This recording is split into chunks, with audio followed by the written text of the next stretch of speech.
I'll ask everyone to please stand for the pledge in a moment of silence. Mr. DeZarmo, would you lead us in the pledge?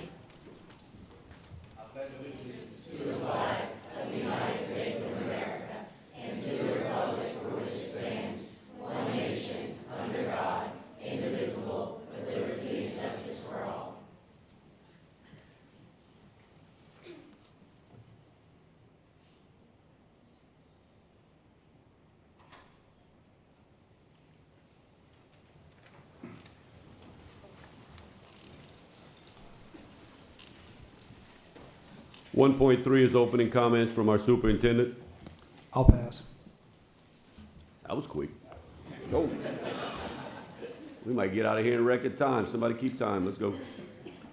Information items. 2.1 is the board. Randy Haney with Haney and Associates Incorporated. An update. They're a lobbyist firm for us. And before I turn the floor over to Mr. Haney, I'd like to make note that a member of our State Education Committee, State Representative Josh Carlson, is with us this evening. It's always good when we can have somebody just above us, especially the state level, that comes here. And he is on the Education Committee, so we're going to take that as a treat tonight. Josh, thank you for joining us.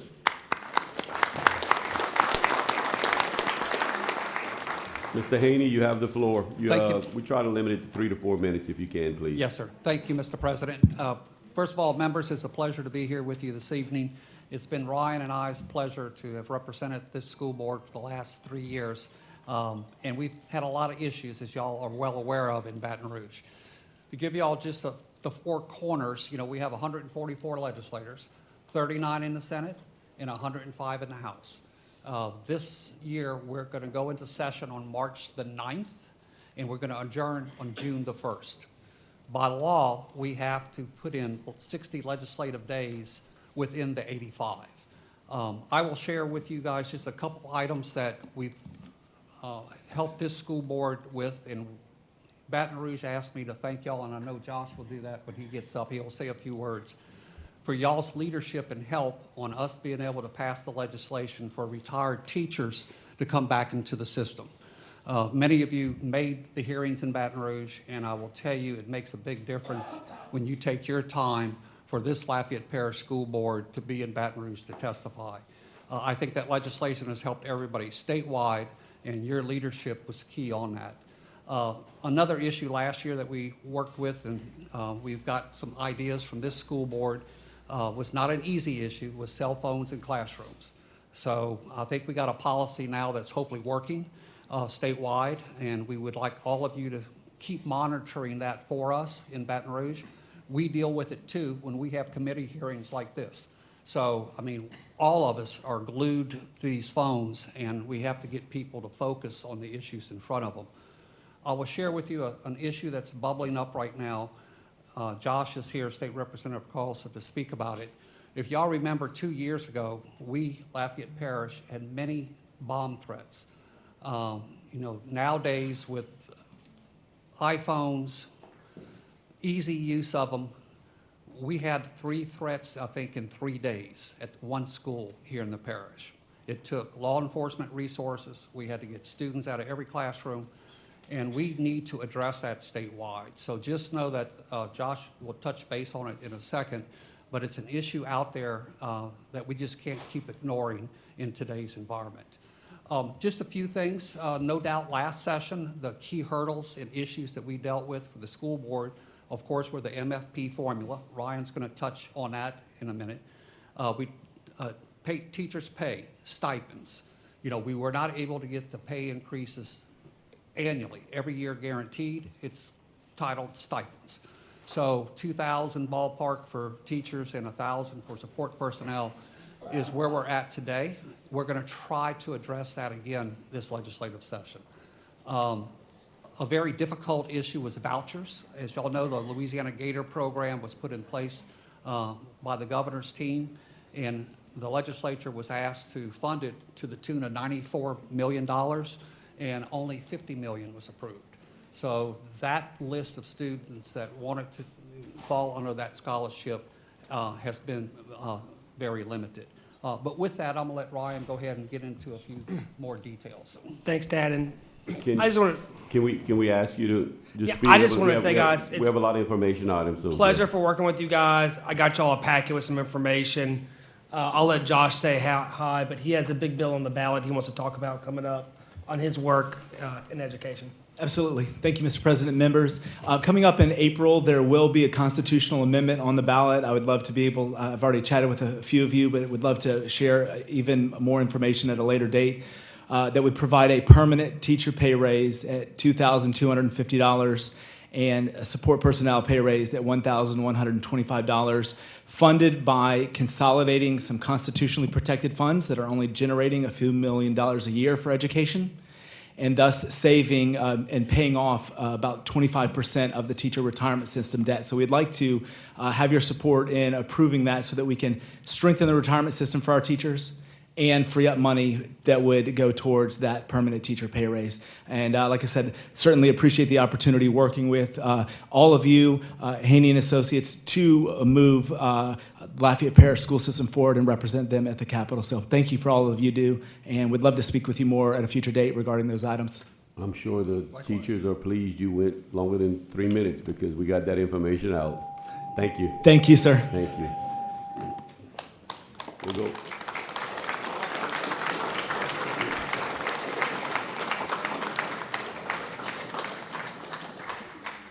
We sure have a lot of yellow jackets in the house.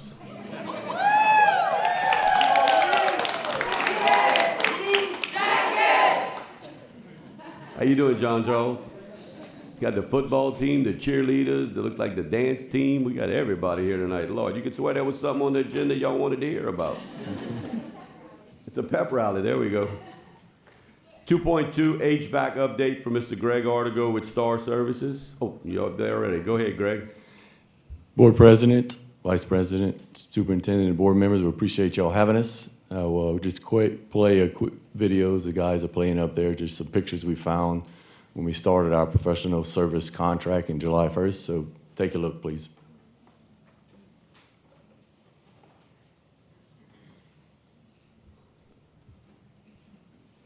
I'm not in the HVAC business, but this don't look good.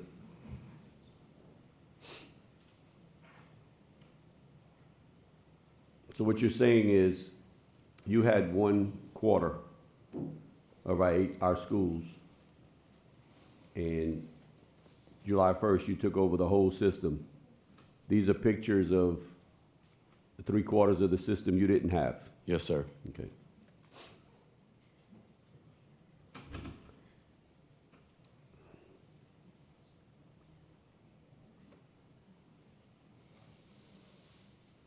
It was something. You know, I think this is perfect evidence when the public sometimes wonders why, we fight some controversial issues or why, things are looked at a certain way. I believe in this move we made July 1st, we've saved this system a whole lot of wasted money, in my opinion. And I fought this for over 5 years, so.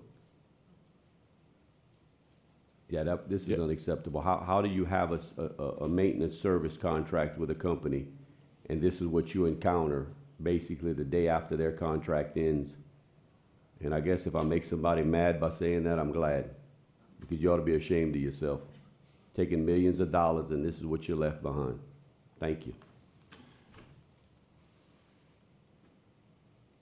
Preventive maintenance is the core of our program. Our professional service contract is a fixed cost contract for the school system. So all repairs and maintenance items, including equipment replacement, is covered. Some of this equipment, which was during the summer months, we tried while school was out, we focused primarily on all the inside equipment. Majority of these systems have never been touched. Like this is we take the units out, we clean them. You have to use water and you have to clean the inside, which is often neglected, and this is what this shows, is years and years of neglect. It was pretty upsetting and shocking for us to see it. So I think feedback you gave me earlier, 3 months into your 5-year contract, you spent $1,200,000 Yes, sir. trying to get us up to speed on your dime. Yes, sir. Not my dime, your dime, on what we're paying you. Yes, sir. We appreciate it. Board members, do y'all have any questions for Star before we move on to the next informational item?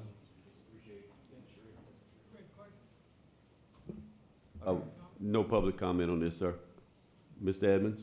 Mr. Gregg, I want to thank you first off, being that I'm in the service of facilities at UL Lafayette as a project manager / building inspector, and some of the stuff you see, last years are built up for flowers to start growing on the coil. You know, the dirt got to get established first before the seedling or whatever can get established to grow. So that's Yep. years of neglect. Years and years. So I thank you for that, you know, and that's going to help these air conditions, you know, be a little better, Yep. cooler, and our kids can learn and be cool while they're learning. Thank you. In the month of August, we received over 500 service calls. That is absolutely ridiculous. We will cut that in half in year one. We appreciate it, sir, and if you could, periodically, whether it be once a quarter, twice a year, come back and give us an update and keep us advised of what's going on. Yes, sir. Because I think in the past, you know, I don't like to micromanage stuff. If I gotta do your job for you, like the superintendent says, we probably don't need you. But it would sure be good to know what's going on. And I think we need our vendors and people to do business with us, show up every now and then and tell us what you're doing. But I appreciate it. Thank y'all. Thank you very much. Appreciate y'all.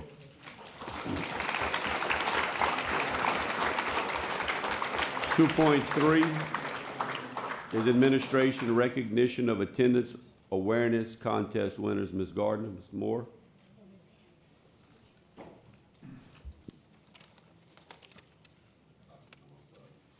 Let me apologize for that, Dr. Moore. You're okay. Thank you. Good evening, Board President Latchley, members of the board, Superintendent Touchette, and guests. September is recognized as nationwide as Attendance Awareness Month. LPSS hosted our annual September Attendance Awareness Poster Contest, which highlights the critical role that consistent school attendance plays in student success. Displaying their creativity, we would like to share and celebrate our district-level poster contest winners. One of these winners will also have the design featured on a T-shirt as our overall district winner. Starting in pre-K from Milton Elementary, Landry Jeter.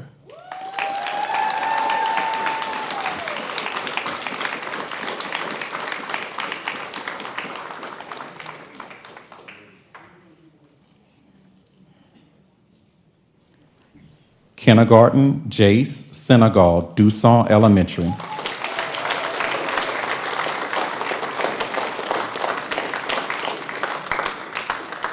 First grade, Vera Jane Nealon, Marshall Beal.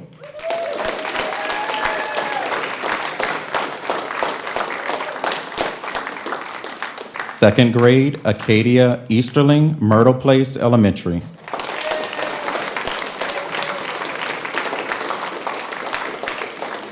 Third grade, Beckham Dunn, Marshall Beal.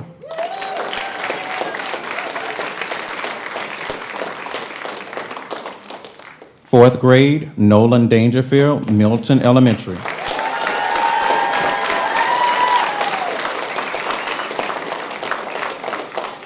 Fifth grade, Vivian Robele, Milton Elementary.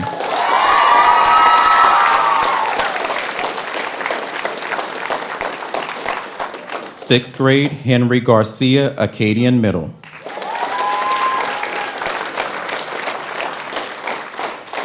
Seventh grade, Camille Buckley, LJ Alamo.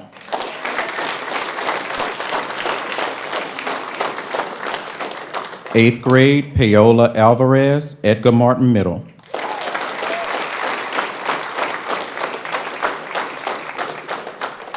Ninth grade, Blaine Minix, David Thibodeau STEM.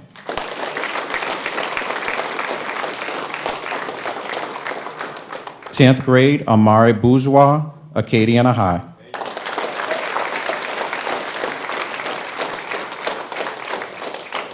Eleventh grade, Taya Broussard, David Thibodeau STEM. Let's give all of our winners a round of applause.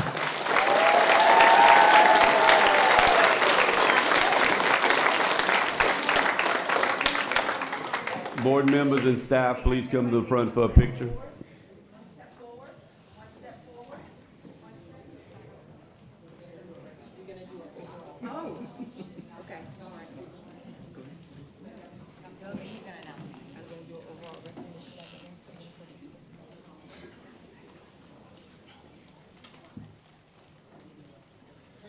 He's in.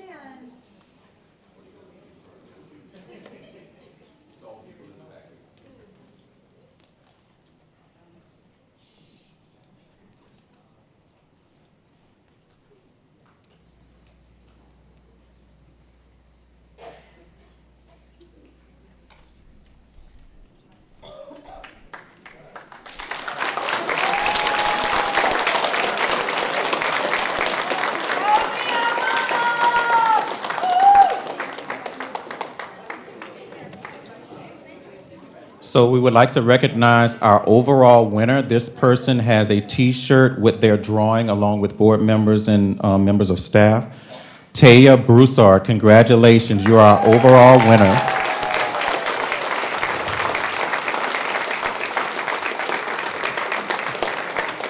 We also have some other participants that are in the audience, so if any other participants are here, if you'd like to stand and be recognized. Anyone who participated in the audience?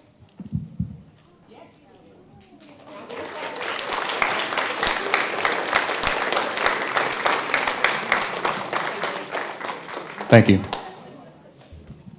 Thank you, Dr. Moore. While everybody's getting back to their seats, 2.4's board is the Extra Mile Youth Mobile Crisis presentation from Natalie Duff. Mr. Edmond.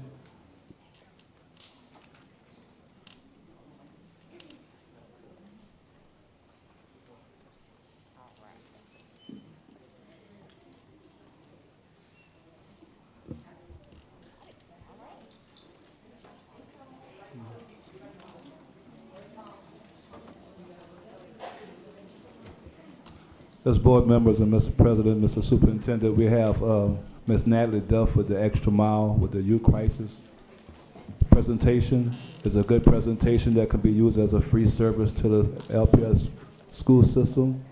So I wanted to give a presentation on the behalf of the organization. Thank you. Thank you, Mr. Edmond. I appreciate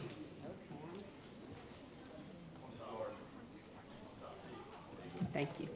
Thank you, Mr. Edmond. We appreciate you inviting us to come and speak about our services. So I am Natalie Duff. I'm the program manager, and this is Hannah Bijou. She is a social work intern working with our program as well.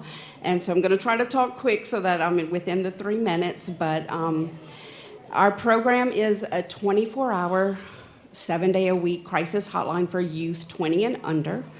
And we provide on-site assessments for any type of youth crisis. I'm sorry, I'm distracted. It's okay, I'm gonna focus. So right now we send out a team of 2 people, a clinical responder who is a licensed clinician and a peer support specialist that has lived experience with some type of crisis in their life. So they go out as a team to provide crisis assessment and intervention. We provide referrals, follow-up services. And this is a state initiative through the office, the Department of Health and OBH. And so it's funded by Medicaid and by the state. And the goal of this initiative is that we are trying to keep kids out of the ERs and out of inpatient stays if they don't need it. We're working real close with a lot of the ERs here in town because it's for medical crisis, and so we're getting a lot of these kids in the ERs that don't need to be there. So I did pull some statistics, and I did give Mr. Edmond a slide presentation that I think he's going to share with y'all through email with more information. Last year, from July to June, we had 225 calls. This year, we've already had, I think it's close to 80 calls we've had in the 2 months that we've started, 3 months. But since school has started, we have seen 16 of LPSS's children. 6 of them have been in the ER. And the rest we got calls from the schools or we got calls from families, and it was all to clear students to go back to school. So we know that y'all have social workers and counselors that do the initial assessments, but we are able to provide that clearance to get them back on campus. And more than that, we work on a crisis safety plan that we really would like to include the school system in. Right now, we're having to see kids at home. I've been working on an MOU, so I've been in talks for a few months with a couple of administrators here to get that done. We'd really like to be able to go onto the campus to provide this clearance. It gives us access to counselors and social workers, administrators on campus, to include them in those safety plans. Because what we're trying to do is a least restrictive environment. And I know y'all understand that because that's the school language as well. So if they don't need to be in a hospital, we want them to be home. We want them to be on campus, and we want to include everybody in that plan. It's really hard to do that when they're at home. You know, we can do that with the parents, but we can't say, hey, you know, we think these things would really be helpful on a school level because we don't have them there, you know, and we can call. I know people have said, well, you can call us. It's very difficult. I worked in schools for 20 years, so I am retired from this system, and I know what it's like to be a social worker on the inside. I know that's my timer. But anyway, I am passionate about this. We want to get this service into the school system. It's free. It's free to the kids. It's free to the families. That takes away the ER visit. That's a financial burden on people. It doesn't need to be, and it's putting a burden on the medical systems as well. So I think that was my main point, but I did share the presentation with Mr. Edmond. My email and phone number is on that. If y'all have questions, I would love for y'all to email or call me. I'd love to talk some more. But thank y'all so much. Thank you, Ms. Duff. You're welcome.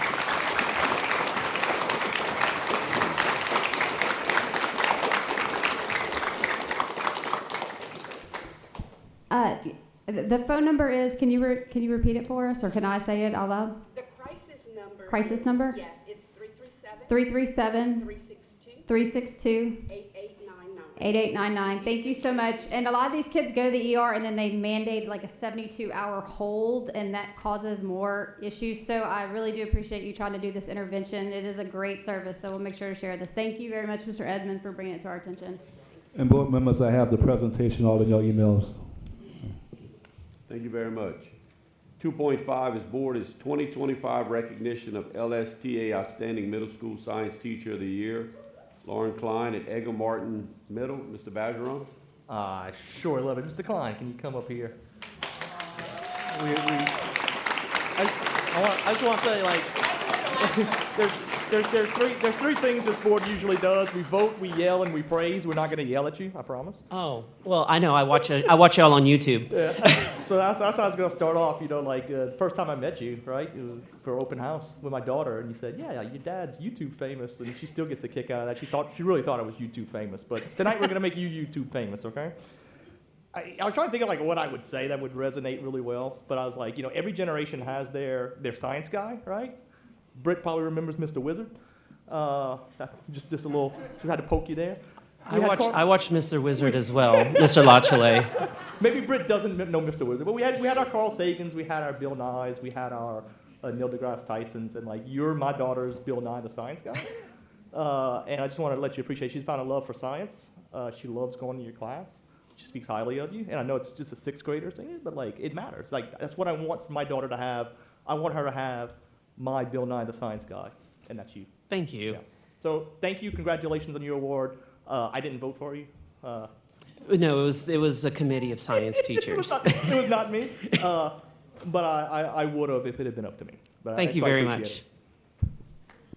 Thank you.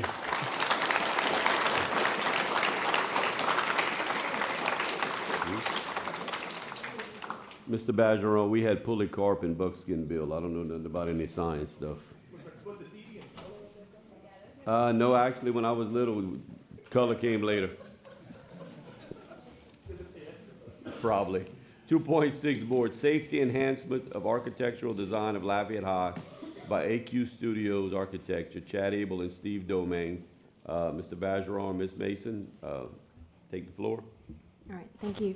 I wanted to put this on the agenda because I am the only school board member still on this board that was on the original committee for planning for Lafayette High. And since then, we've had new board members, we've had new superintendents, we've had new construction people. We've had new leadership in place. And so now that 4 years later, we have the new Lafayette High open, I think it's relevant that we have our architects explain some of the theories behind the design and some of the safety enhancements that they and the community so carefully talked about for so long.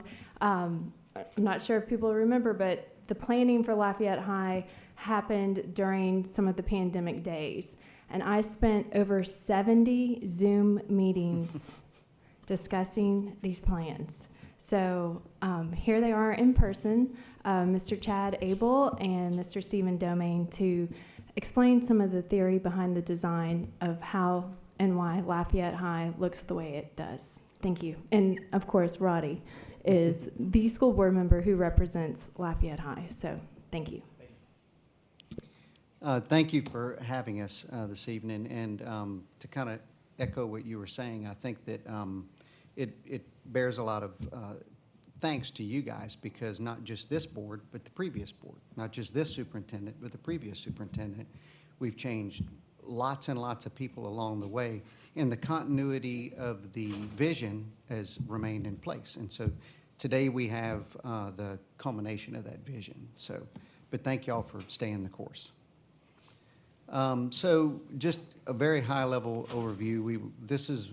We could talk about this for a very long time. We don't have a very long time. So just kind of wanted to kind of remind everybody where we've been. Hannah just mentioned that we did have a lot of engagement with the community. It wasn't just any one person's or one team's idea. It was very, very engaged and collaborative with lots and lots of people. One of the things that we did as part of this group was we organized different groups of people for different levels of input. So we had some very structured engagement with the Lafayette High curriculum people. We also had a lot of engagement with the steering committee, which was a lot of students, a lot of alumni, a lot of other stakeholders in the community. That came to the Lafayette High Executive Committee, who made recommendations to the board building committee, and that's how decisions got made. So the other thing is that a lot of the concepts that are being used, we're pretty smart, but we're not smart enough to come up with all of these ideas. And so the guidelines that were used were guidelines that come from a lot of very internationally and nationally recognized organizations. One of them is the Association for Learning Environments. We know it as A4 Elite. That's why I had to stop to think about what it meant. That really is a group of educators, designers, facility people that all come together and talk about best practices kind of around the world that are tested out. And so we used a lot of those ideas. The other one is a group that promotes an idea called CEPTED, which is crime prevention through environmental design. That basically, if you build a safe space, it becomes safer, and it deters crime and deters bad behavior. So we used a lot of those concepts and guidelines in the design of this facility. So CEPTED, at its core, really talks about a layered approach to safety and security, so that it's not just one-dimensional. It really starts at the community level and kind of ends at the classroom level, so that there are multiple layers that are thought out and planned in order to be able to provide a very safe environment. And so I'm old enough to know a time whenever we didn't even really wear seatbelts in cars. In fact, a lot of cars, whenever I was a kid, didn't have seatbelts. And so today, you can't get in a car without it annoying you to put on your seatbelt. And even when you do, that's not the only layer of safety. You know, we have airbags, we have sensors. We even have a situation where it'll call 911 if you have an emergency. So it's the same concept of these layers of safety. And we have this in our building codes as well. You know, our building codes are, we don't only have exits and exit stairs, we have sprinkler systems and fire alarms and all these layers of things. And so it's just kind of the same concept repeated. So Stephen, you wanted to talk a little bit? Yeah, so what I'm going to dive into a little bit is specifically what is in Lafayette High. As you understand, of a project of this scale and magnitude, it's not a single approach that creates a safe building. It is a layered approach, as Chad mentioned. So I kind of want to go through a little bit in the weeds, and I think it's important to understand what goes into a building of this size with this amount of students. So some of the key features, starting from the exterior, looking at the site and perimeter, is focusing on unlimited access into the building. So that single point of entry is very critical design component of the building. Also looking at the site is looking at monitored drop-off and pickup zones for students and having teachers and faculty actually monitor those during those times. Separate parking lots for students, staff, and visitors so you know who's coming from where. Also looking at fencing, selective fencing around sensitive areas such as mechanical yards and dumpster enclosures so you can increase the visibility into those areas. Looking at a secondary site fencing is also on the campus so that you have more opportunity to slow down someone who may be on site that you need to go and intervene with. Looking at perimeter lighting at exterior entrances so you can focus on visibility and crime deterrence. Exterior doors that have access control devices on them so that you can have a fob to enter those areas so only authorized personnel, and then site cameras for monitoring parking lots and exterior areas. Getting closer to the building, as you know, the building has a secure vestibule. In that secure vestibule, it acts as a control buffer between the public and the student areas. The SRO school officer was located near that area so that they can monitor that entryway. The secure vestibule is also features bullet-resistant glazing in it, and the secure vestibule also offers an opportunity for the faculty to monitor who's going into the building, and it's a controlled entry, meaning that a button needs to be pushed so they can go into the building. It also provides visual identification of who's entering into the building. The exterior windows on the first floor that are accessible to the public have safety laminate on them, and that is used to prevent or slow down a forced entry. And so while providing that visual identification of who's coming into the building from the interior looking outward, it also acts as an opportunity to slow down so the intervention can be had. Looking at common corridor areas, you see on the building there's open corridors and open stairs. Those open stairs is meant to help increase visibility and reduce the hidden areas on the campus. But in the event of an emergency, those stairwells are closed off by fire doors that offer compartmentalization into the building. Also cameras and at hallways and stairwells and high traffic areas. At the classroom, there is a turnkey on all classroom doors that have a visual identification from inside the classroom of whether or not that door is actually locked or not. And so a teacher who has to go into a lockdown situation is able to see across the classroom whether that door is locked by being either green or red.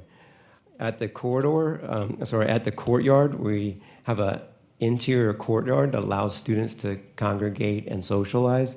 But in that courtyard, it has tamper screening to prevent entry from the exterior into the courtyard, so that prevents someone from opening up those courtyard doors, but also provides safe exits for students to evacuate in the event of having to evacuate. The library and interior glazing into the courtyard offers visual surveillance to deter unsafe behavior. Overall, the building is broken into 9 different building components in order to house all 2,300 students. And those 9 different building components allow students to be able to go from building to building without having to exit the building. So during the normal school operations, students are able to go around and go to each of their classrooms without having to be accessible to the public. Also, those 9 different components each have exit stairs. So in the event of an emergency where they have to exit the building, it provides very easy exiting for those students to go into safe zones on campus. So that's kind of in the weeds a little bit. And so we can kind of show you what some of that looks like in real time. So Stephen mentioned the secure vestibule. Well, that's what you see in the front. You know, it is the front entry That vestibule has ballistic glazing, and it has a lot of very secure features within that vestibule. So Yes, when you ma'am. say ballistic glazing, do you mean it's like a film on the glass? Or No, what it's is it? acrylic. Acrylic? Yeah. Okay, It's so all solid that acrylic. is protected. Okay, Yes. thank you.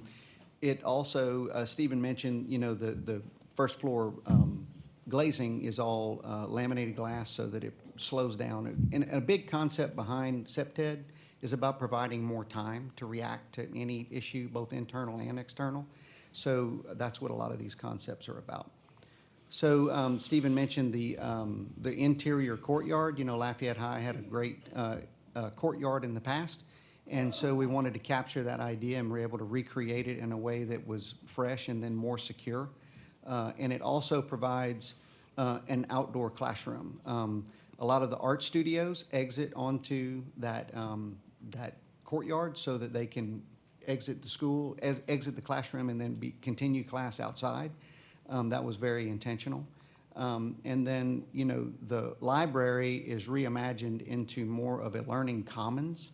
The days of libraries being a big warehouse for books where everybody has to be quiet are kind of a very old idea. So the new idea is that this is a place for social gathering, a place for a lot of just learning. And so this is a view of the inside of the atrium space.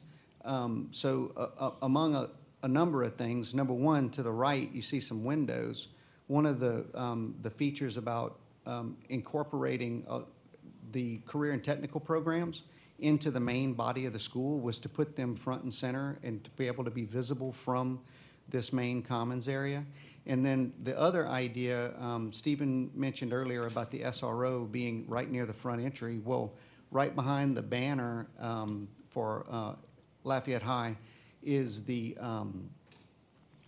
counselor's office, one of the counselor's offices. They're dispersed around the campus for a couple of reasons: to be able to take the administration and put eyes kind of in more places, away from the administration, but also to destigmatize the idea of going to the counselor. You kind of before, if it was in the office, it kind of looked like you were going to the principal's office whenever you were really just trying to talk to somebody. The other idea is that a lot of this visibility creates a real sense of connection. One of the things that we were very intentional about was creating a very social environment where students can get to know each other in a lot of different settings. And so it really creates a lot of a much more connected environment. Yes, sir.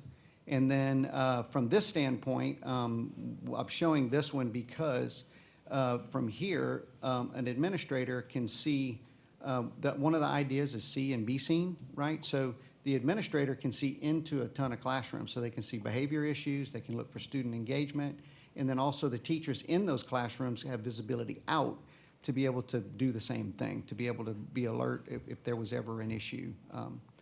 So very, very sexy image of bathrooms, but one of the issues that we're addressed in this bathroom design is the fact that bathrooms across the country are the single largest place for behavior problems. And so by removing the doors and having them be walk around, kind of like you see in the airport, a teacher can stand outside and listen to anything that is going on inside and be able to react to situations very quickly. And that was all we had for this, but I just wanted to say thank you again for entrusting us with such an important project that is going to be the place where students for decades are going to be educated. Yeah, thank you for that. It was good to know. Like, we get a lot of questions about safety in our schools, especially Yep. with new construction. Like, we're gonna spend a lot of money. Is our schools safer? And I can tell you, knowing what I know about the old facility, it was built at a different time. Like, there were some security issues there that could only be fixed with new construction. We did have some numbers that we pulled before the meeting. So we asked, what did incidents look like last year from beginning of school year to October 1st, and what did it look like this year? So last year at Lafayette High, there were 1,383 incidents, disciplinary issues. This year, there's 656, so less than half. Now, you could equate that to security issues, new building, whatever, but like the proof is in the pudding there that like we're seeing less issues, behavioral issues, disciplinary issues there that's going on right now. Yeah, and we have we have more students. We had 16, a hair over 1,600 last year. We got 1,850-ish, give or take, right now. So there's proof in the pudding. Like, we have SROs there too. Like, I don't think a lot of people get that. Like, we measure our SRO time, response time, in seconds, not minutes. Like, hardly any other school districts in the country have that type of response. So like we have a, like you said, we have a compound of layers there in the event the worst happens, right? So thank you for that information. It's very good to hear. Like, I don't think I've ever heard this information. We were joking whenever the first slide was a picture of the old boardroom, and that thing's been, it was demoed years ago. So. Honestly, whenever I saw the picture, I thought it was a stock image from whenever we did Southside. And when I realized I could see the model on the table, I was like, oh no, that's really that's the old boardroom. So that's how long it's been since we first started talking about it. So thank you so much. We appreciate it. Sure. Thank you. Thank you. Thank you very much.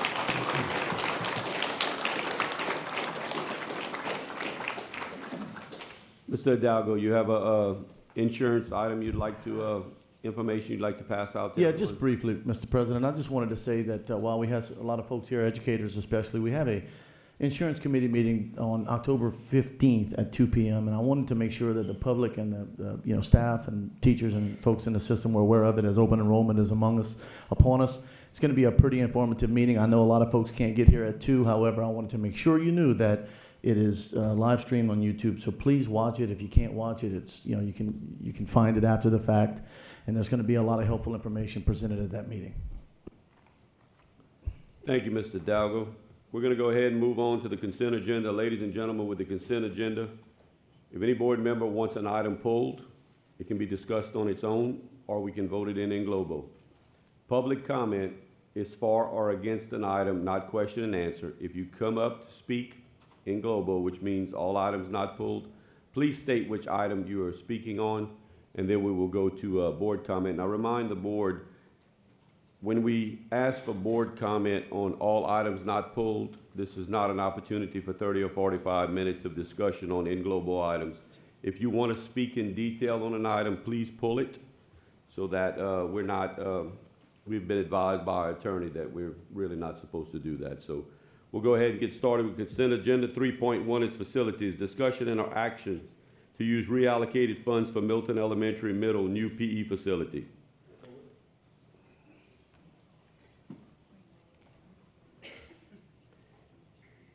.2 facilities, discussion and or action to use committed for next fiscal year projects to add a wing at Broadmoor, Ernest Gollett, and West Side Elementary. 3.3 facilities, discussion and or action to use reallocated funds for improvements to facilities. 3.4 finance, discussion and or action concerning the October budget to actual revisions for fiscal year 25-26. 3.5 employee services, discussion or action concerning the addition of a position to the accounting department. 3.6 discussion and or action concerning the 2025-2026 proposed budget for fundraising matching funds. 3.7, discussion and or action concerning the 2002 half-cent sales tax fund declaration for excess distribution. 3.8, discussion and or action concerning the addition of the insurance and benefits member advocate coordinator job description and position. 3.9, discussion and or action concerning policy GBRIB, sick leave. 3.10, discussion and or action concerning the petition for annexation of property, City of Scott. 3.11, discussion or action concerning the petition for annexation of property, City of Scott. 3.12, discussion or action concerning Resolution 10-025-2141, Custodial Worker Appreciation Day. 3.13, discussion or action concerning Resolution 10-025-2142, National Breast Cancer Awareness Month. 3.14, discussion or action concerning Resolution 10-025-2143, National Domestic Violence Awareness Month. 3.15, discussion or action concerning Resolution 10-025-2145, National 4-H Week. 3.16, discussion or action concerning Resolution 10-024-2147, National School Bus Safety Week. 3.17, discussion or action concerning Resolution 10-025-2148, National Principals Month. 3.18, discussion or action concerning Resolution 025-2149 National School Lunch Week. 3.19 is discussion or action concerning minutes of the September 18th, 2025. 3.20 is approval of all action consent items. I will entertain a motion to approve all items not pulled. Mr. President, I ask that the board approve all action consent items with the exception of items pulled. Second. We're not there yet, sir. Slow down.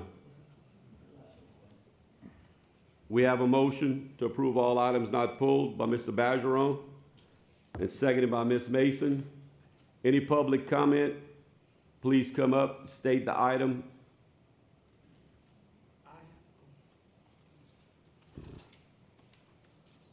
This would be 3.14. This would be How you doing, Ms. Martin? 3.14. We seem to do this every year, me and you. Every year we do this. Good evening, Superintendent Touchette, Mr. Lachelet, and members of the board. My name is Roxanne Morton. I have served the Lafayette Parish school system for 27 years. As a survivor of domestic violence, I'm deeply concerned about how violence in the home, it never gets easier, is affecting our students' ability to learn and thrive. Thank you for your time tonight and for your ongoing support during National Domestic Violence Awareness Month. Tonight, I want to focus on what the research shows. Domestic violence doesn't stay at home. It follows children into classrooms, into recess, into their minds, and often into their futures. And as educators and leaders, you and I have the responsibility to understand this, to respond, and to protect our children, not only physically, but in their education. Here are some of the most recent findings. Studies show that children exposed to domestic violence struggle academically and emotionally. Their attendance drops and their reading and math scores decline more sharply than those of their peers. Exposure also impacts classmates, not just one child from a domestic violence home in a classroom, just one child, can lower achievement and increase misbehavior across the entire group. These students are more likely to have trouble concentrating, miss school, show disruptive behavior, and struggle with social and emotional skills. Early exposure is especially harmful, leading to long-term difficulties with attention, language, and self-regulation. Violence doesn't stop in the home. In high school, about 1 in 12 students report physical dating violence, and 1 in 10 report sexual dating violence. Experiences linked to depression, anxiety, risky behaviors, and disruptive learning. What does all this mean in practice for our schools? Students exposed to violence often fall behind in reading and math, miss more school, and show behavior issues such as distraction, acting out, or withdrawal. Over time, they are less likely to finish high school, attend college, or stay on track academically. But there is hope, and there are actionable steps we can take.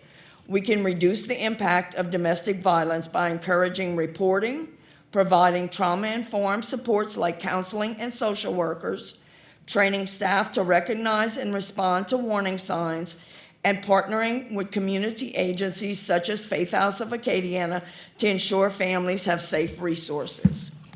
In closing, as someone who has lived through this, I know that violence in the home steals more than physical safety. It steals pieces of children's confidence, their emotional stability, and their chance to learn at the same pace as their peers. Every afternoon, a child goes home to fear or instability, which is another chance for their education to be compromised. Thank you for listening and for your service to our children. Good evening. Okay.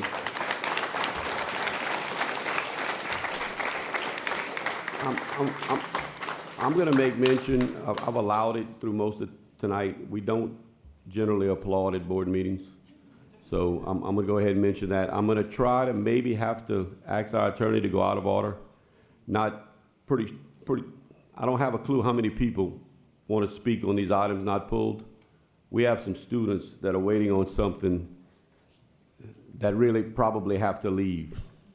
So, Mr. Hammonds, would I be out of order of pausing this vote and going to the one item that was not pulled?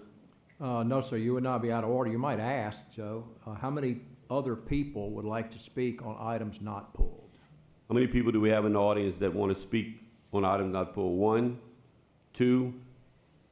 Well, then I do think you can pause. That's a potential 6 minutes. So if you wanted to pause it and then go back to the item pulled by Jeremy, I think you could do that. I'll go ahead and pause. I'll go ahead and pause this agenda item now. We're going to go back to the one item that was pulled. We'll come back to this. These students have to leave, and they're here for a good reason. The only item not pulled was 3.1, facilities, discussion or action to use reallocated funds for Milton Elementary Middle and UPE facility. Mr. Hidalgo, you pulled that? Now I'm even more glad I pulled it, because now we get to go first and we don't have to wait till the whole thing's over. Correct. Could you make a motion, please? Yes. Move that the board approve the reallocation and transfer of $2.2 million from the Capital Improvement Fund HVAC replacement projects budget to the self-funded construction fund to add a new physical education facility at Milton Elementary Middle School, and that the 2 school board members who represent Milton meet to select an architect within 30 days.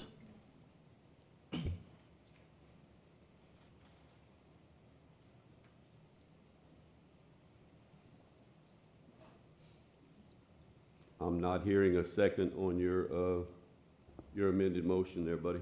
I'll second it. No, it's not. That's not what's on the agenda.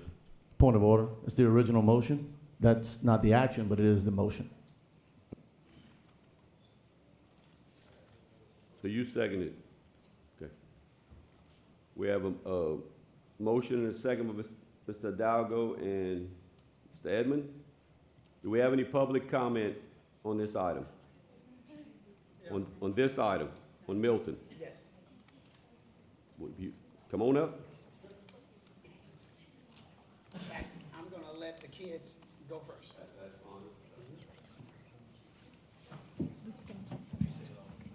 Can you talk first? Oh, okay. So, okay, but mine is.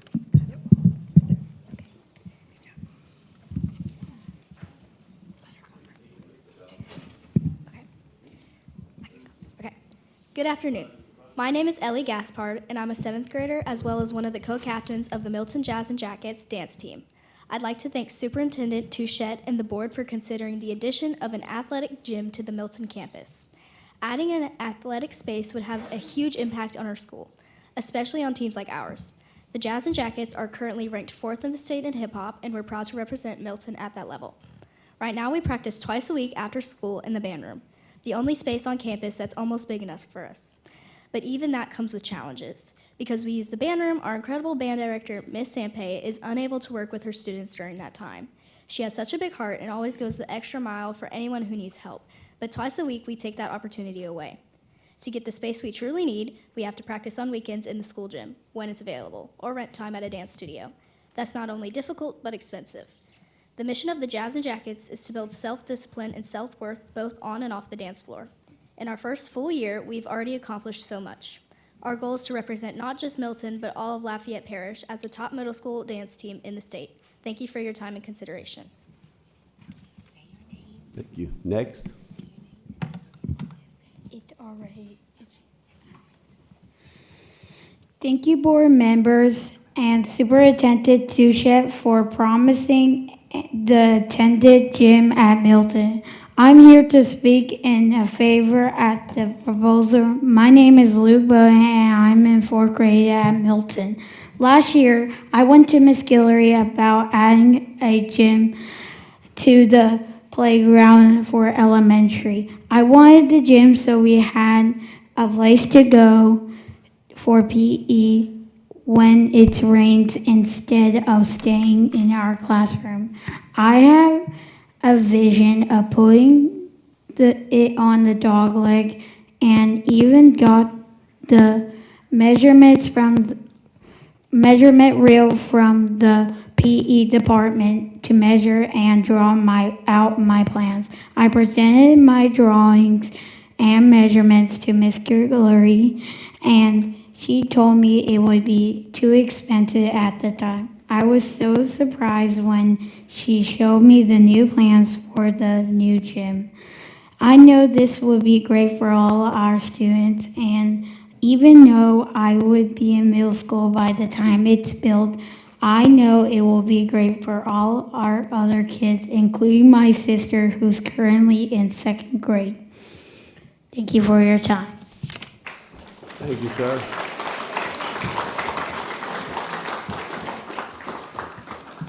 I don't know, buddy, you in 4th grade? You're gonna see it in 5th grade. You'll see it. I don't know who he's running for, but he's gonna run against me. Excuse me. I'd like to make a motion to amend. Second. Go ahead, Ms. Mason. I'd like to amend the motion to say the same thing, but to exclude the time frame. Second. We have a motion, substitute motion, amended motion to eliminate excluding the time frame. We have a motion by Ms. Mason, seconded by Ms. LeBeau. So that is what we'll be voting on. It's still to build the facility, but without the time frame to pick an architect. We'll continue with public comment. Go ahead, young lady. My name is Peyton Touchette, and I'm speaking to support for the funding of an additional PE building. I think that with sharing a campus with elementary and middle school, it is sometimes hard for all of us to share a gym. And with another gym, we would have way more opportunities to learn and engage with other sports. It would also give younger grades more opportunities to learn, grow, and improve. This would help create teamwork, knowledge, and physical education for young students, which is important because it helps them from the start. Thank you for your time. Thank you very much. Next speaker. Hello, I'm Zoe Bordelon. Good afternoon. Thank you, President Touchette, for your time and student board. We would like to address how that we feel that we should have an extra gym at Milton Middle School because it would give students more opportunities to explore more sports and physical education and explore sports that children would engage with in the future or their sports story. With the other sports that go on with our school, our one gym is very hard to use, especially at its current size. We have the dance team, cheer team, basketball, football team, and volleyball team. With our academic pep rallies, our gym is packed every time with different students and sports. Every sports team has a positive or negative effect with using one gym. The two gyms would be more effective than one. Thank you. Thank you very much. Ms. Mason would like to clarify her. Thank you. My amendment to the motion is to, that we approve the reallocation, and the only part that I wanted to change was to meet within 30 days and choose a new architect. To take that part out. So basically what So you're saying is clarification, sorry. you want to go with the recommended Right, the recommended action. Ladies and gentlemen, I'll read that, and I'll read that for Madam Secretary, that the board approved the reallocation transfer of $2,200,000 from the Capital Improvement Fund HVAC replacement projects budget to the self-funded construction fund to add a new physical education PE facility at Milton Elementary Middle School, period. That's the motion that's on the floor right now. Okay, go ahead, young lady. Second that recommended action. Yes. Go ahead, young lady. Hi, my name is Abigail Delahousie. First and foremost, I'd like to thank the school board and the superintendent for this gym proposal. I'm speaking in favor of passing this agenda item, and this is how it will benefit my school. I believe adding a second gym at Milton would have a positive impact on our school community. Currently, many sports and activities such as cheer, dance, volleyball, and basketball all share the same gym space for practice. Additionally, the cafeteria and playground are used for aftercare, which further limits available space. Because of this, some sports teams are forced to practice in less suitable areas. For example, the cheerleaders have had to practice in the halls due to the lack of gym availability. This makes it difficult for us to spread out and practice safely and efficiently. A second gym would help solve this problem by providing more space for all students to participate in their activities. It would also allow teams to practice in appropriate environments, improve safety, and support better performance. In conclusion, I believe Milton students would benefit greatly from the addition of a second gym.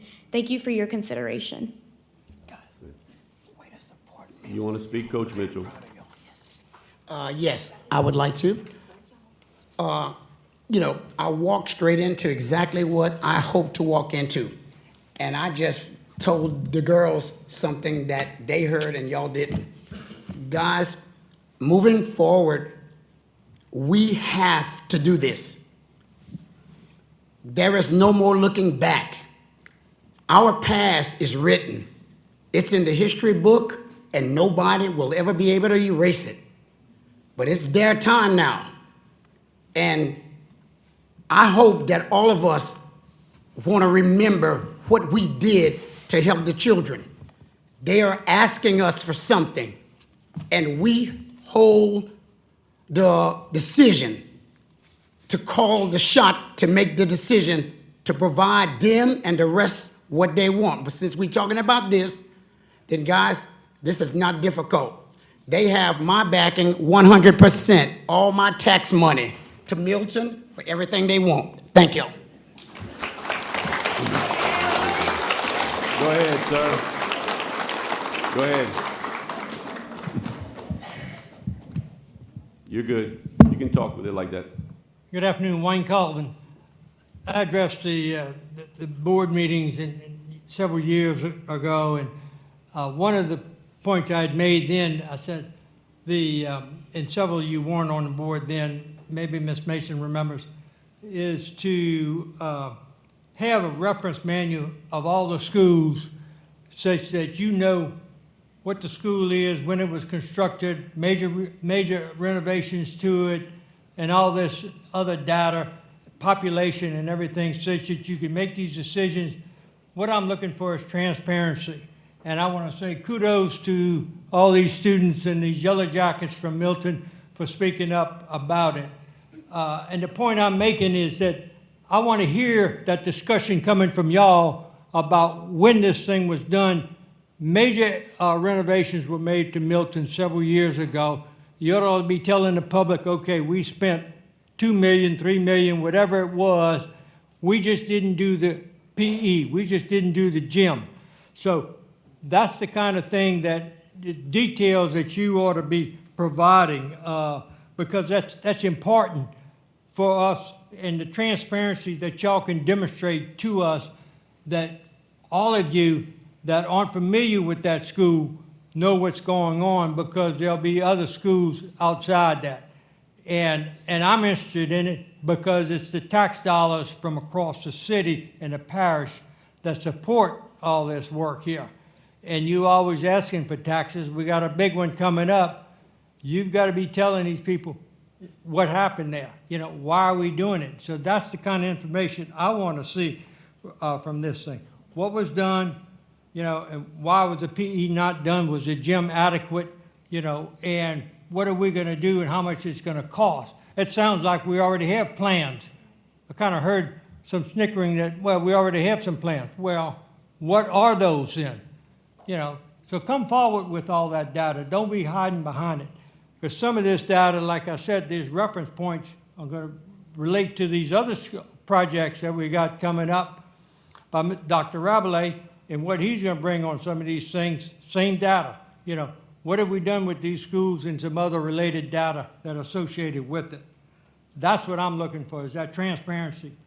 And that's what we need, particularly if you want tax measures to approve, because that's of concern for all the people. And kudos to the Milton Yellow Jackets for speaking up. Any other public comment? Hearing none, I'll go to board comment. Any board comment? Mr. Dalgo? Thank you, sir. We can have an offline conversation. We've had those many a times. I think we spent $16 million at Milton several years ago. It's been a K-8 school since the 80s, and we spent what we could at the time, and now guess what? We have more. This is long overdue. I'm excited about this project. I'm excited to be a former Yellow Jacket. I went to Milton K-8 grade, and this is really an exciting time. I look forward to actually being part of the process moving forward to make this happen for these kids. You deserve it. And I do want to give kudos to you students, because in a lot of our meetings, most adults cannot stay as quiet and respectful as you have been. So thank you very much.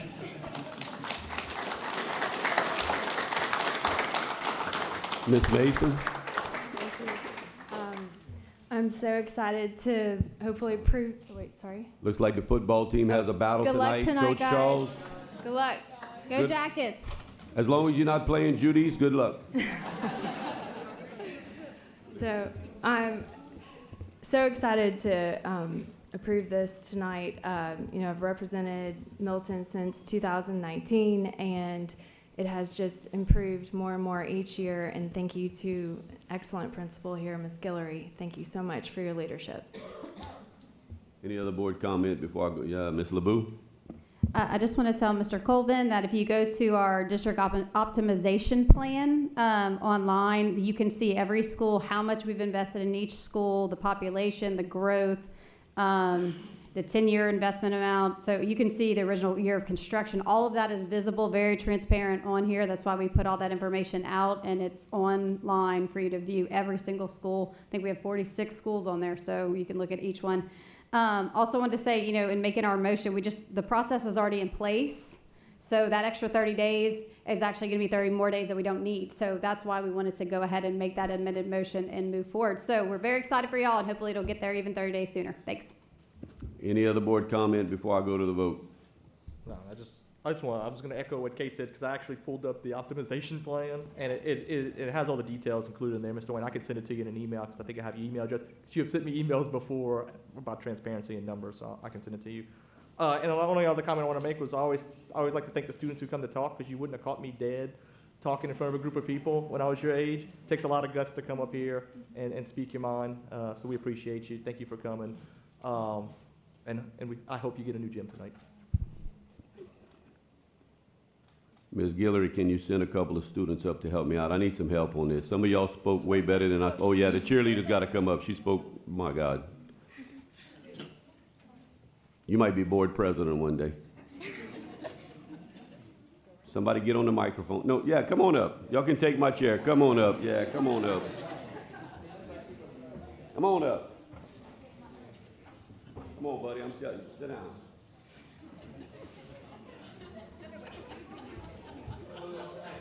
Y'all all take a chair. We got a new board. Ladies and gentlemen, we've been ousted. We have a new board. Okay. Here's what I'm going to ask y'all to do in unison, okay? You know what that means? All together. I'm going to tell you what to say. Madam Secretary, I call for the vote. Madam Secretary, I call for the vote. All those in favor say yes? Yes. Yes. All those in favor say no? All those opposed. Yeah, are we going to computer vote, or you got it? You going to help me? I'm going to tell you what to say. Motion carries. Y'all got a gym.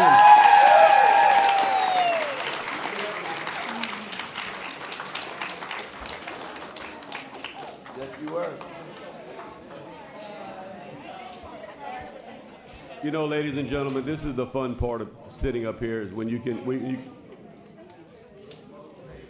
yes. No, we didn't. We voted on the amendment. So now we got to vote on the.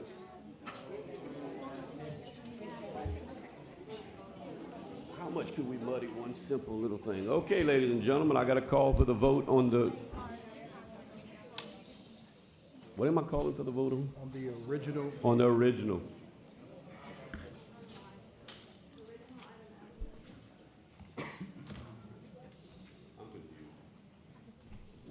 What was there?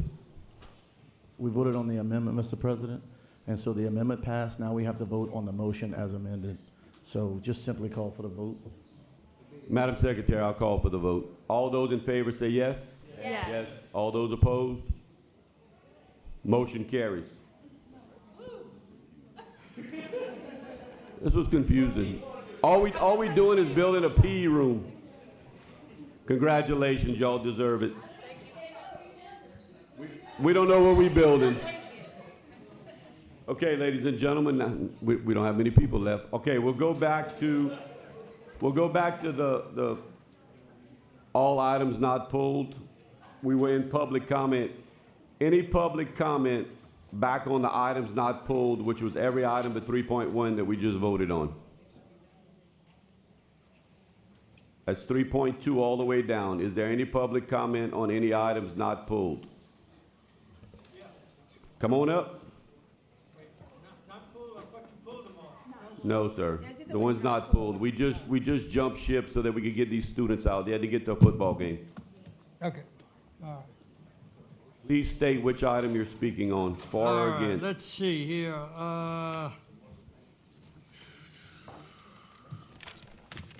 Well, it's probably 3.2. What is that?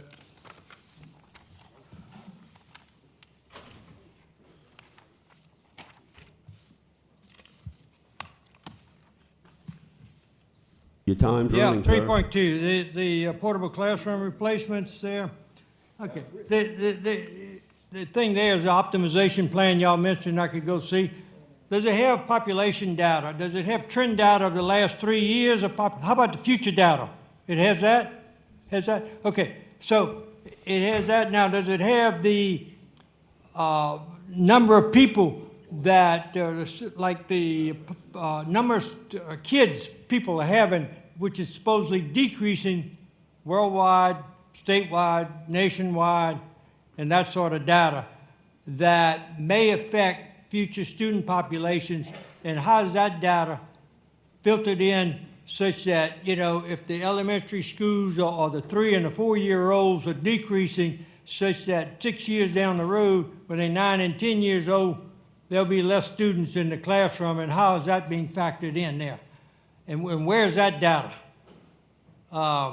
That's the kind of data you got a future because you planning to remove these things, but I'd like to see, you know, here you're making the people go see it, and why can't we just hear it? If y'all have that data, just tell us the numbers right now, what those numbers are, what the population is, and why we do it. And did we change some of that population such that we added the fifth grade to the K through 4, and what did that do for the trend data, you know, because I think some of those things were shifted the last few years. Those kind of things, I'm not trying to nitpick, but I'm trying to say you've got to have the true data. That's my background. That's what I'm referring to.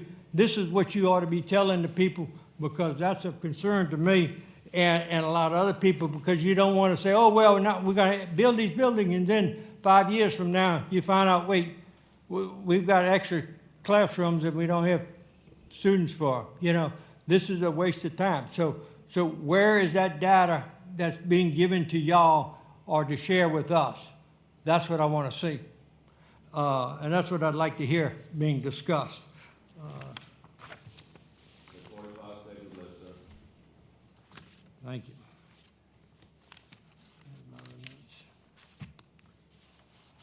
Well, we got to discuss all the items in global? Mm-hmm. Okay. No, you got 3 minutes to discuss what you want to discuss, and you got. No, I'm talking about the accounting, the insurance, and all those. I got to discuss them all right now, or just one item at a time? All. You had 3 minutes, you're down to 19 seconds. Okay. Well, same thing with the insurance thing. Did we lose somebody in insurance? Why is it so complicated now? Why do we have to insurance? Same thing with accounting clerk. Did we have to add somebody? Did we lose somebody?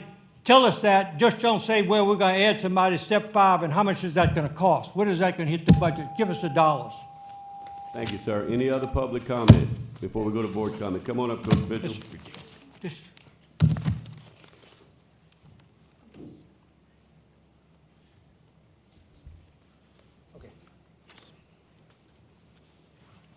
So again, good evening, guys, ladies and gentlemen. You guys, we appreciate y'all. On behalf of the people that sometimes forget to tell y'all thank y'all, I'm going to speak for them for a second. Thank y'all for what y'all do, because you all spend time investigating, looking into, paying attention, and that caring part. I bet you sometimes y'all find yourself probably sitting in your automobiles and you're not sure if you should enter the building now. You might check your shirt, might see if you all sharp and everything. But the main thing is the children, the children's business. For a long time, I realized that this is not our business. This is the children's business, and their grandparents, the elders, and their moms and dads, aunts, uncles, the family, the community, all of us. Guys, It can get complicated, I'm sure. I've never been in one of y'all meeting before. But I've been in many meetings. Brent, he knows about me. He knows about those different meetings. I want to say this in closing. Everything below what I came here to speak about, I support. Spend my tax dollars on everything. I hope that that's how many of the other citizens of this parish and this city of Lafayette, and they all feel. Because wake up in the morning around 4 and 4:30 and walk outside your residence and see those buses passing and take a look at those children at those stops to get to the high schools on time. That's early in the morning. Those kids are waking up so early. Man, they ought to get paid some serious money for going to school because that's early. But the middle schoolers and the elementary, guys, all I'm going to say to y'all is this. I've been to Texas. I've been many states, and especially Texas.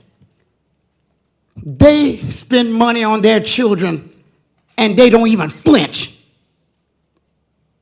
Our time, no flinching. Spend the money. Thank you, Coach Mitchell. I will once again remind the public, when you come up to speak, please speak on an agenda item. It's not an open forum to just speak. And look, I've known you for many years. You're very passionate. I didn't stop you, but we just broke Robert's rules. And Brent, and to the board, and to all of us. We just broke Robert's rules, but that's okay. My apology, because I Any- don't have that thing that you Right. read about what to do and not do. Any other public comment before I go to board comment? Any board comment? Ms. Trahan, you had a resolution you wanted to read? Yes, thank you, President Lachele. This evening, I'll read the resolution for the 2025 National 4-H Week, Resolution 10-025-2145. Whereas the Lafayette Parish School Board is proud to honor the 4-H Youth Development Program of the LSU Ag Center Cooperative Extension Service for 116 years of providing experience-based education to youth throughout the state. And whereas it's more than 235,000 urban, suburban, and rural youth participants ranging in age from 8 to 19 hail from diverse ethnic and socioeconomic backgrounds and truly represent a cross-section of the state. And whereas the program undoubtedly could not have achieved the success that it has done today were it not for the service of its more than 9,000 volunteers who have given generously of their time, talents, energies, and resources to the youth of Louisiana. And whereas throughout its proud history, the 4-H program has developed positive role models for countless citizens, and through its innovative and inspiring programs continues to build character and instill the values that have made our state strong and great. Now, therefore, be it resolved that the Lafayette Parish School Board hereby designates October 5th through the 11th, 2025 as National 4-H Week in Louisiana, and commends the 4-H Youth Development Program of the LSU Ag Center Cooperative Extension Service and the many men and women who have made the program a success. Dated this second day of October 2025 at Lafayette, Louisiana. I also, Board President, if you wouldn't mind, I would be remiss if I did not mention that the same week, October 5th through the 11th, 2025, is National Fire Prevention Week. That is such an important time of the year for all of us to take active steps to prevent fires. And so when we're thinking about all of what is upcoming for the fall season, let's make certain that you check the batteries in your smoke detectors, make certain that they are active, they're new, they're not old batteries. And because we want to see all of our students and families, as well as our employees, return every day. So again, I would have been remiss if I did not mention that. Thank you. Thank you, Ms. Trahan, and I will, once again, we broke Robert's rules again. That was not an agenda item. Please, if you want to speak on something, put it as an information or agenda item, because once again, we broke Robert's rules again. And it's kind of getting old. We've been at this almost 2 years. If you want to speak on something, put it on the agenda. If not, I ask that you not speak on it and that you stay specific to the agenda item or the items we're speaking on. Any other board comment? I'd like to read the resolution. Go ahead. Thank you. It is National Principals Month. I'm reading Resolution 10-025-2148. Whereas school principals can play an integral role in the education and growth of children in elementary, middle, and secondary schools across the state of Louisiana. And whereas school principals are responsible for promoting education and building relationships with parents and teachers to ensure that each child receives services that allow them to excel in the classroom. And whereas it is the primary responsibility of the Lafayette Parish school system to preserve and improve resources for schools so that all students have access to a quality education and a foundation for a successful future. And whereas educational leaders face many challenges in supporting and educating our young students, and it is through their perseverance and passion that the Lafayette Parish School Board continues to produce quality, career-ready students. And whereas we must continue to encourage, support, and recognize our school leaders who have a positive impact on our students in the educational system of the Lafayette Parish School Board. Therefore, the Lafayette Parish School Board proclaims the month of October 2025 as National Principals Month to recognize principals for all that they do to help our children learn and succeed. Thank you. Any other board comment? Mr. Edmond. I'm gonna read the resolution for Custodial Worker Appreciation Day. Resolution 10-025-2141. Whereas custodians arrive at school long before anyone else and leave after everyone. And whereas custodians help to create a welcoming environment at our schools. And whereas custodians provide invaluable work in that they contribute to the important first impressions and appearances of our schools and district office buildings. And whereas custodians operate behind the scenes and work hard day after day to keep our schools clean and well maintained. And whereas custodians build positive, impactful relationships with students. And whereas custodians in the Lafayette Parish school system perform a long list of duties that are greatly appreciated and very important. And whereas custodians frequently go beyond the call of duty to help keep schools safe. And whereas schools in Lafayette Parish school systems would not function properly without our outstanding custodial staff. Now therefore be it resolved that the Lafayette Parish School Board hereby declares October 2nd, 2025 as Custodial Worker Appreciation Day in honor and recognition of the work that our custodial workers do to keep our school environments well maintained for high quality instruction to take place. Thank you. Any other? Mr. Hidalgo. Forgive me, Mr. President, for not remembering a gentleman's name, but I wanted to address the concern about insurance. I understand that we have a lot of meetings in the school system and we meet many hours, especially when you include committee meetings. But I would encourage you to attend the committee meetings as well. Our insurance committee is very, very active and we have a lot of information. And had you attended, you would know that Meritain, our new third-party administrator, gave us credit dollars toward staffing should we need it. Those were not dollars that they would have given us unless we kicked in additional staffing. So this staff member that's being added is not being paid for by the taxpayers. It's being paid for by a third-party administrator through credit dollars that are going to turn into real dollars once this person is hired. The last thing is item 3.2. Exciting about Milton tonight, but also exciting to see that we're continuing the work, even though we had to take a little hiatus, of getting temporary buildings off of our campuses. I'm excited about, I'm one of the representatives on this gallette, but I'm also excited for Broadmoor and Westside, and I can't wait to see what we're gonna do moving forward with the remainder of the facilities that have temporary buildings. And my understanding, right, it's only a few of them left after we do this project. Got one question for you, Mr. Superintendent, then I'm done and ready to vote.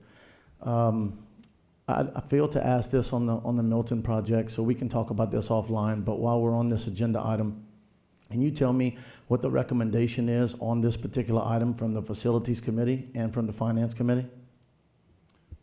What specific item you're referencing? 3.2. First of all, we had a long-range planning committee meeting. I think it was at LEO Judy's, and I think Mr. David Lejeune was one of those that asked us at that particular time to give an update on the number of portable buildings that we still have on our campuses. At that time, we actually told him that we would start looking at prioritizing where these campuses are. And what we have noticed is that as you just seen, that this particular item will take out about 41 different portable classrooms and put these kids in brick and mortars. We still have 3 facilities that still have portables after this. That is going to be Myrtle Place, that is Dusson Elementary, and I want to say the other is Myrtle, Dusson. I think those are the other only two left. So those will be the only 2 that we will have to start pursuing as far as getting these buildings off. My commitment to you, and we do have a lot of buildings that are still on those campuses, I will tell you this, that we are not maximizing the brick and mortars, and we could be taking some of these different buildings that we have and taking them offline without putting any additional facilities in there. All we're doing is wasting electricity, and we're actually occupying buildings outside that is just costing our system money. So you will see that by next year, there's going to be a concerted effort to really make sure that we're putting every single person in a brick and mortar building.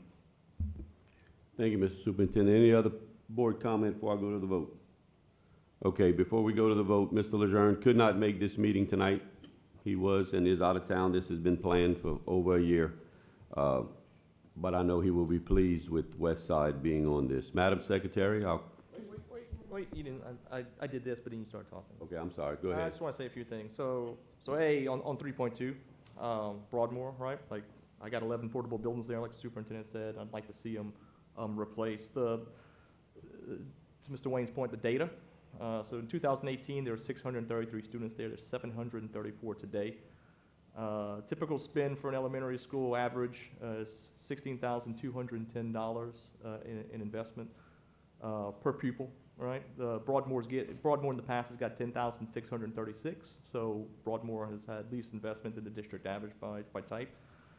Population-wise for the city of Lafayette grows at about 2 to 3% every census, I would say, which doesn't seem like a lot, but for a city of 250,000 people, you're thinking of adding, what's that, about 5,000, 6,000 individuals compounded.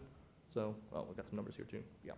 And so like the trend for Broadmoor, I'm not gonna speak on the other schools, but the trend for Broadmoor is that we need facilities there. Not even for the fact that we wanna remove portable buildings and put kids in permanent classrooms. The other point I want to talk about is 3.3, right? So like it kind of flew under the radar a little bit, but making sure that we are going to be approving funds, or I'm going to be approving funds, I mean, I'll speak for the rest of my board members, to finally get a baseball softball field at Lafayette High. So with S.J. Montgomery, that demo should be starting soon, I believe in the next week or two, from what I understand. It's going to leave some space there for us to build a baseball softball field. So I'm excited that baseball softball is going to have a home back at Lafayette High. And also that we're going to be putting some money into some Lafayette High design fees for Lafayette High football stadium. So like hopefully by this is the last, I hate to say it this way, but hopefully this is the last year they play at that stadium. We've seen the condition of it. If you go underneath it, you can see the cracks forming literally in the facility. So it's time that the football facilities match the new school there and that it all looks the same. So hopefully my fellow board members approve these items. It seems like it will, but just want to put that out there, that we're going to have some exciting times still to come at Lafayette High. Thank you. Ms. Superintendent, you had something you wanted to say? Yeah, I just want to add that, first of all, if this does go about as far as passing, I will tell you that for everyone that's in the audience, tomorrow morning we'll be meeting. We'll be contacting you as board members. Very first thing, anytime that you want a project to start, you need to make sure you select an architect. And any time that we delay that process, you're delaying everything that takes place as far as selecting a contractor moving forward. So Again, grass is not gonna grow under my feet. I hope it does not grow under yours. And I will tell you that the most important thing is we are putting up $30 million worth of projects that we need to move on, and we don't have any hours or days to wait on. So I'm asking you to please cooperate with that and make sure that decisions are made, because I rely on you to help me to select that architect so that we can move on these particular projects. So it is very important that we understand, because when it's all said and done, the public is gonna look at us, and all I'm gonna say is that we approved it on this day, and there was an architect that was not selected till this day. Thank you. Go ahead, Ms. LeBeau. Just one question for the superintendent, or maybe Mr. Mouton. Is there anything in surplus property we're waiting on to move forward on any projects that we need to get rid of, especially with S.J. Montgomery or any of these portables, or anything that we need to tell the public is out there for public bid on surplus property? Yeah, we have the old Prairie right there on Ambassador. It is up for market. Desiree has been aggressively putting it out there. We do have a few different people that have showed some interest. Again, nothing, that we're looking at. We do have a lot of portable buildings that we're trying to get rid of. Anybody that wants them, please come. We have good deals for you, and you can pretty much take them within a few dollars here and there. But a lot of different things that are happening. S.J. Montgomery is going to be a facility that we're going to be we're abating right now. We're going to be tearing it down real soon, and we have some money that is dedicated to getting that baseball and softball there, and I've heard Mr. Bergeron loud and clear that we need to do something about that stadium at Lafayette High School, so my eyes are on there. Guys, what I'll tell you is this. All we're doing is repurposing this money. It's been the same money that has been in the system for the last 12 years, and I don't know why people have not done these type of things. We're just repurposing the money that we have and putting it into priorities that are going on. We are making decisions right now that many boards in the past never, ever followed through it. They had it, they said it, they never followed through. Okay, the attorney asked for privilege. Vote on this. Okay, Madam Secretary, I'll call for the vote. All those in favor say yes. Yes. All those opposed say no. Motion carries. Mr. Hammonds, would you? Yes, sir, Mr. President. I appreciate the opportunity. I'll be very brief. Occasionally, there are parliamentary procedure issues that come up during the course of a meeting, and I don't really have the opportunity to talk to the board members very often about it. But I want to make sure that everybody is clear. When you get to the items on your consent agenda, for each of those items, there is a recommended action. If the item is not pulled, if it's not pulled, then what you're saying is that you support that recommended action. And so in the end, if you approve all motions not pulled, you are approving the recommended actions for each of those items. However, if an item is pulled, then any motion can be made. It can be the motion that was originally recommended. If you want to just make it for purposes of emphasis, it can be a totally different motion, provided that it's on the same subject matter. So again, if it's not pulled, you're approving the recommendation that's presented. If it is pulled, you can either make a motion to approve that recommendation, or you could make a motion that says something different. So again, for future reference, I just want to make sure that everybody understands that distinction, and I'll try to do a better job of clarifying that if you get in that situation.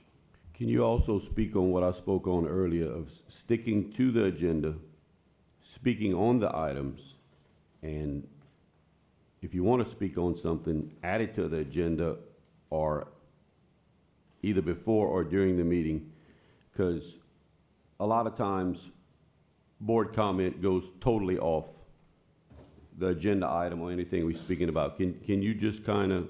Well, it's the same principle. The principle is that if the item is not pulled, what a board member is saying is that the recommended action is considered to be appropriate by that board member. And so basically, if that's the situation, you shouldn't need to have much discussion on an item where every board member has already said, I think the recommended motion is appropriate.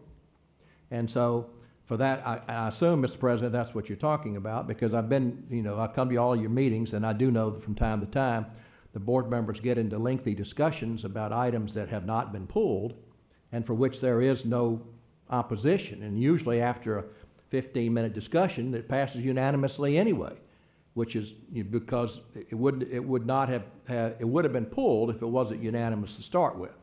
So again, if it's an item that's not pulled, you have the recommended motion right there in front of you.